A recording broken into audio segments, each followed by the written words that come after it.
Yo, what's good, my nephews and nieces? This is your favorite uncle, Uncle Jimmy, and today I have another special banger for you, right? Today I have more news surfing the internet. You already know I got you, man. But before we get into the video, make sure you drop a like, subscribe, as like of the video puts the video to the recommended, and of course subscribe and put your notification for my daily uploads. Without further ado, let's hop straight into the video. Okay, now I have a lot of information, so I do want to be quick with this. I think there's some really funny stuff in here. I think this is really dope. So anyway, Wolf.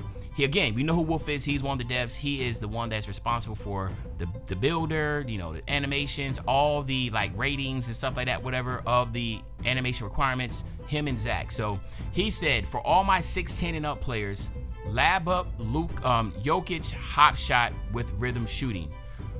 Do it by holding down RT or R2 and plus down on the right stick, then flick up on right stick in rhythm as your player releases the ball. Very smooth and easy time, works really well going left or right regardless of the shooting hand, creates a lot of separation and is tough to guard, automatic in the mid-range green. Now, I'm not gonna, listen, he's not trolling, okay? He's not trolling. So I did do a video, for my video that was leaked.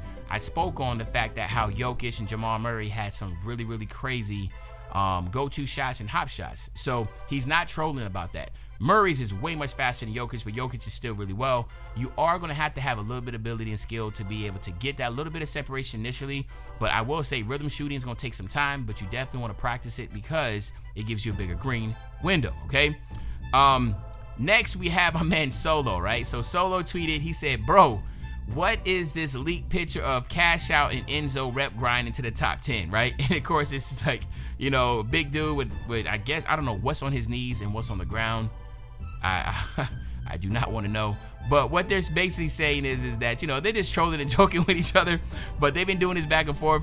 But I do think it's pretty funny because we know Cash Out was the first legend last year, or the first one to hit top 10 last year, and Enzo was, I think, his duo or something like that. So again, get ready for the trolling and get ready for that rep grind, man, because it's about to be crazy. And of course, we all know Cash Out probably gonna be one of the first ones to do it because this dude literally is like, he's not trolling. Like, this dude literally is gonna be in his house all damn day playing like 24, I ain't say 24, maybe 22 hours a day. Like, it's insane. All right.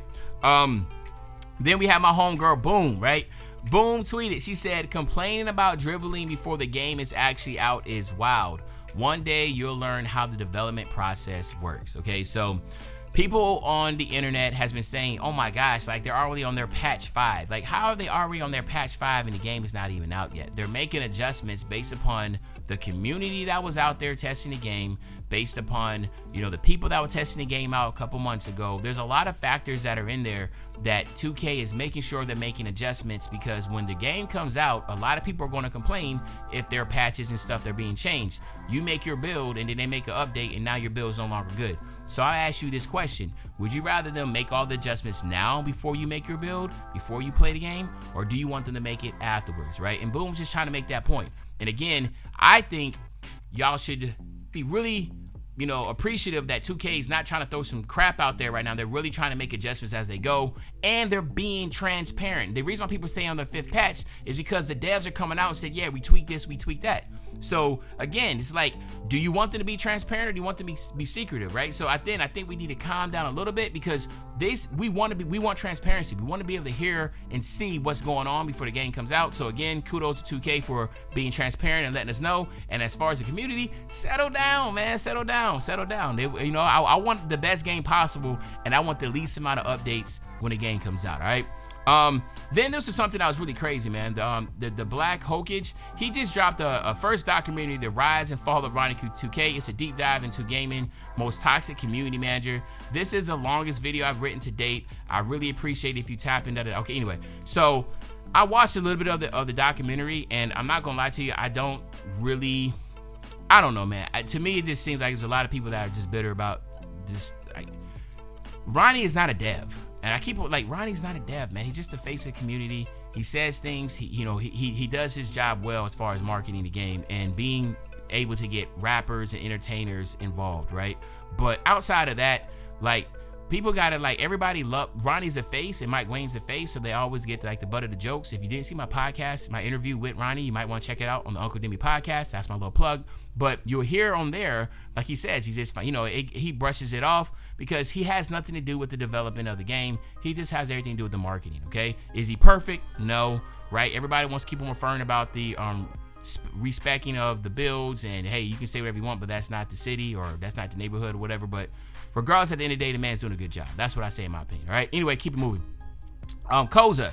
If you don't know who Koza is one of the best dribblers in the game. He is one of the best people when it comes to tutorials. You definitely want to check him out. He is one of the people, when you see the 2K Labs dribble tutorials, he is the guy that's doing it, all right? And Koza said, dribbling is going to be something I need to figure out fast. 90% of the dribbling clips I see, I don't think will work online in PvP, which is player versus player, person versus person, like not against AI.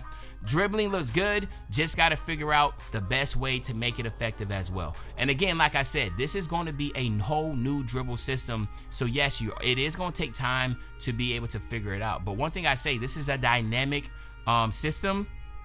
So it's constantly revamping and changing itself. It's an AI in it. So basically, it is going to be, in my opinion, when you see someone like Steve on these better dribblers, they're going to be doing things they never done before, right? And I think the dribbling community is going to love it once they figure it out. And I do love the fact that it's going to be a learning curve, okay? A lot of those cheese animations, the LeBron James, the John Wall, and all those stuff, Jamal Murray, those are taken out. So if you're going to want to dribble, you're going to have to learn. You might have to go to your mic court and figure it out, all right? You see what I'm saying?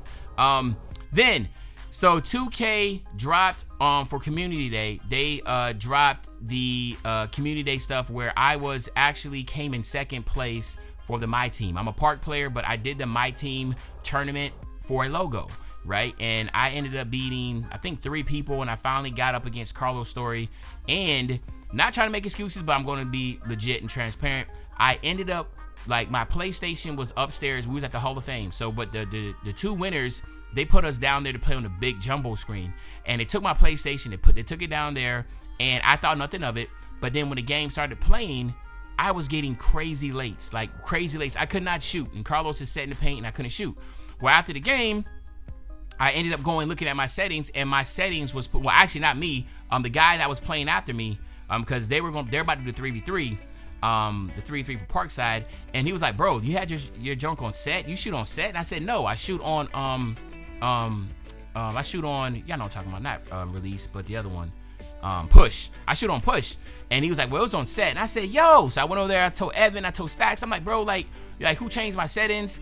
But at the end of the day, it is what it is. You know, Carlos won. I should have checked my settings afterwards, but that is what you'll see on Twitter. If you're on there, you'll see a picture of me. That's me right there in the black. But yeah, it is what it is. Then we also have my man Splash. Splash said there is no way the angle pass fly at should be so shit that the second clip is a thing. Effing passing algorithm is so bad. I never understand that for the past 3 years. So let's take a look at the clip. All right. So as you see, as we get here, as you see, basically it's a deflection, but this is right here, the pass he's talking about. LeBron James passed it straight and it got deflected, and that's the second pass he's talking about. But the passing lanes are going to be really good, it looks like. Hopefully they don't nerf it, but shout out to 2K Labs for this clip. But that's the one that he was talking about. And then also, let me see right here, we also have 2K Labs saying online defense tips to lock up, faster defensive lateral movement, ? Bump steals will be strong, help side blocks improved. All right, so help side blocks, like, you know, if like your dude's going on a layup on the left side and your guy comes on the back side and blocks it from help defense, that's what he's talking about. And as you're going to see right here, you can see like how good the defense is. Look at this. I don't know who that is. I think that's Edwards, Anthony Edwards, and this right here is Lonzo Ball, I think. But you can see the lateral quickness and how good they were playing perimeter on the perimeter. I think that this is going to be a plus because, again, now remember, this is my team players, so all of them have Hall of Fame badge and that type of deal. So that's going to be really positive thing to see. And again, I'm really excited about that, about having that type of defense and those type of bumpy steals. And then as you're going to see right here, if you're dribbling right in front of somebody, you're going to see, boom, watch this right here. Boom, you see how he bounces, they picks the ball up and he's plucking them. So all that dribbling in front of somebody, you're going to lose the dribble. You're going to lose that dribble, so you're going to have to be active and moving. If you're just going to sit there and try to dribble, you're going to get ripped, as you can see. And this is what they were showing. that, hey, if you dribble and try to size up in front of somebody or just trying to be lazy with the ball, you're going to get ripped. And I like that because I feel like a lot of people will just be sitting in front of you, dribbling, sizing up, trying to call a play. Y'all know what I'm talking about, right? Trying to call a play, and you can't get anything out of that. So I think that's going to be a plus. And again, shout out to 2K Labs for that clip, right? That's really big. And then last but, no, I'm not going to say last but least. I got a couple more, right? Solo. Again, he tweeted, 2K streamer Cole the Man has admitted to buying adult diapers to save time while grinding the first week of NBA 2K25 thoughts. And as you can see, he does have on a diaper, man. Cole is one of the coolest dudes I know, man. Shout out to Cole the Man. Shout out to Solo. And of course, Cole says the grind don't stop. So he did it on his stream. Obviously, he's trolling, but everybody's been, you know, putting out different little memes and videos about how they're going to not be, you know, going outside touching grass. And like he's saying, hey, I can't get out my gaming chair, I'm gonna put a diaper on, just crap in my pants on myself, right? So I think that's pretty funny. And then last but not least, we have my man Zach Timmerman. This was the last thing I saw him put out. He said cap breakers don't allow you to surpass max caps that your size settings allows you to have. In the builder, a 6'9" player with minimum wingspan can get up to an 87 3 ball in the builder. You can't make this to an 88 with cap breakers, but if you have a build to an 82, cap breakers will allow you to raise it to an 87. So I thought that was pretty much self-explanatory, but I guess he's still putting this out there. People are still confused. Listen, if you make your build and you put your three-point shot all the way to an 87, right? It's maxed out. Like, you can't go no higher than 87 in the builder. You can't add cap breakers to that after you make the build, all right? If you make your build and it's an 87 3 ball that can be maxed on that build, then drop it down to like an 82. And then, of course, you can add five cap breakers to that afterwards, and then you will be able to use it that way, okay? So hopefully that's understandable, but again, I'm pretty sure there's gonna be some people that's gonna say, yo, I made a build, I thought I can add on top of that. No, just look at the builder. Whatever it maxes out to, that is the max. So you have to make sure you're below that to be able to use the cap breakers, okay? But that is all the information for today. Hopefully you enjoyed the video. If you did, just make sure you drop a like, subscribe to the channel, and as usual, your favorite old head, Uncle Demi. I'll be back really soon on the Banger, man. You know, when I say back soon on the Banger, you know exactly what day I'm talking about. I'm talking about tomorrow, man. I'm out.